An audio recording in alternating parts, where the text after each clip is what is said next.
స్వదేశంలో ఆఫ్ఘనిస్తాన్‌తో టీ20 సిరీస్‌కు టీమిండియా జట్టును బీసీసీఐ ఇటీవల ప్రకటించిన సంగతి తెలిసిందే. ఈ సిరీస్‌కు captain Rohit Sharma, star batter Virat కోహ్లీని బీసీసీఐ సెలక్షన్ కమిటీ ఎంపిక చేసింది.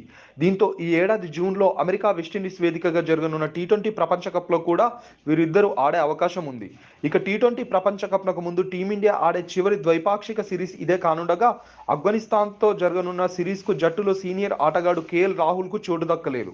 ఇటీవలి కాలంలో టీమిండియాకి కేఎల్ రాహుల్ అటు టెస్టులు, ఇటు వన్డేల్లో కీలక ఆటగాడిగా మారిన సంగతి తెలిసిందే. ముఖ్యంగా జట్టు కష్టాల్లో ఉన్నప్పుడు తనదైన ఆట తీరుతో రాణిస్తున్నాడు. ఈ నేపథ్యంలోనే టీ20 వరల్డ్ కప్‌నకు సన్నాహకంగా భావిస్తున్న ఆఫ్ఘనిస్తాన్‌తో సిరీస్‌లో కేఎల్ రాహుల్‌కు కూడా చోటు దక్కుతుందని అంతా అనుకున్నారు. కానీ బీసీసీఐ మాత్రం కేఎల్ రాహుల్‌ను ఈ సిరీస్‌కు ఎంపిక చేయకుండా పక్కన పెట్టేసింది.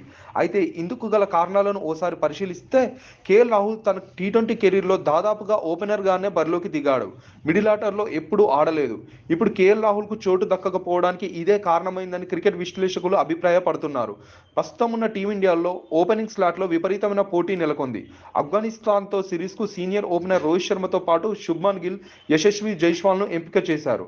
కానీ తుది జట్టులో రోహిత్ శర్మకు తోడుగా శుభ్మన్ గిల్ లేదా యశస్వి జైస్వాల్ ఇద్దరిలో ఒక్కరికి మాత్రమే స్థానం లభించనుంది.